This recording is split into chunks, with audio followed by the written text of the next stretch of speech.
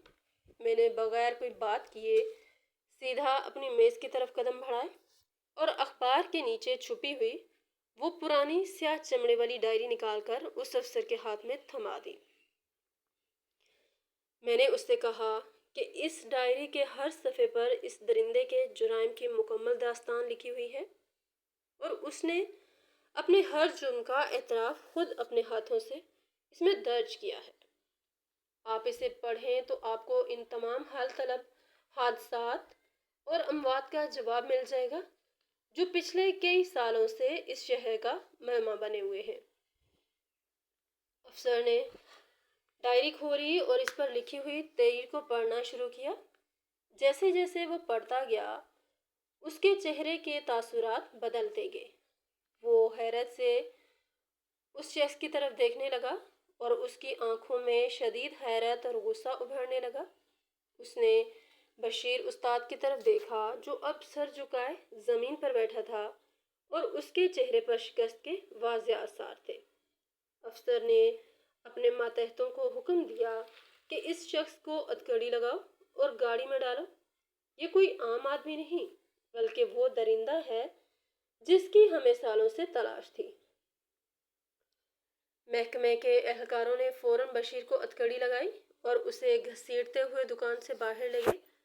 باہر کھڑے لوگ جو کچھ دیر پہلے تک بشیر کو ایک فرشتہ سمجھتے تھے اور اس کی اتنی عزت کرتے تھے اب اس پر لعنت ملامت کر رہے تھے اور اسے گالیاں دے رہے تھے۔ مجھے اس وقت احساس ہوا کہ انسان کا ظاہر کتنا دھوکے باز ہوتا ہے اور ایک پرسکون اور شریف چہرے کے پیچھے کتنا بھیانک اور کالا دل چھپا ہو سکتا ہے۔ محکمے کے افسر نے مجھ سے کہا کہ تم نے بہت بہادری کا کام کیا ہے اور اس قاتل کو پکڑوا کر شہر کے بہت سے لوگوں کی جان بچائی ہے۔ میں نے افسر کا شکریہ ادا کیا اور کہا کہ میں نے صرف اپنی جان بچانے کے لیے کوشش کی تھی۔ بشیر استاد کی گرفتاری کے بعد محکمے والوں نے میری دکان کی تفصیلی تلاشی لی۔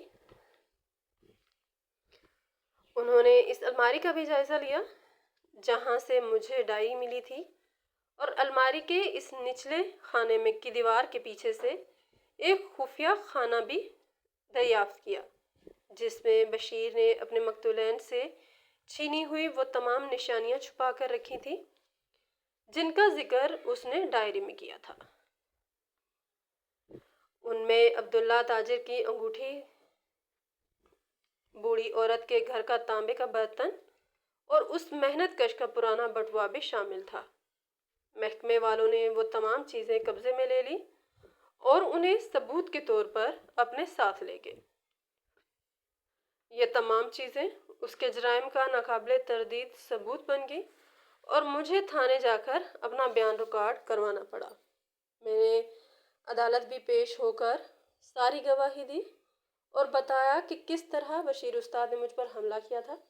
بشیر استاد نے عدالت میں بھی اپنے جرائم کا کوئی پچھتاوا ظاہر نہیں کیا اور بڑی ڈٹائی سے اپنے کیے گئے قتل کا اعتراف کیا۔ عدالت نے چند ہی مہینوں کے بعد اسے اس کے ان تمام بھیانک جرائم کی سزا سناتے ہوئے ہمیشہ کے لیے سلاخوں کے پیچھے دھکیل دیا اور اس طرح شہر کے لوگوں نے سکھ کا سانس لیا۔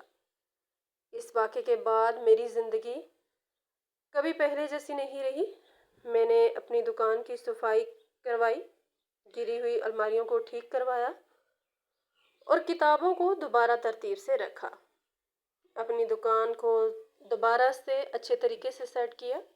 احمد نے بھی میرے ساتھ کام جاری رکھا اور ہم دونوں نے مل کر دکان کا سارا نظام دوبارہ بحال کیا۔ محلے کے لوگ اب مجھے ایک الگ نظر سے دیکھتے تھے اور دکان پر آنے والوں کی تعداد میں بھی اضافہ ہو گیا تھا۔ لیکن اب میں پرانی کتابوں کو صرف کتابیں نہیں سمجھتا تھا۔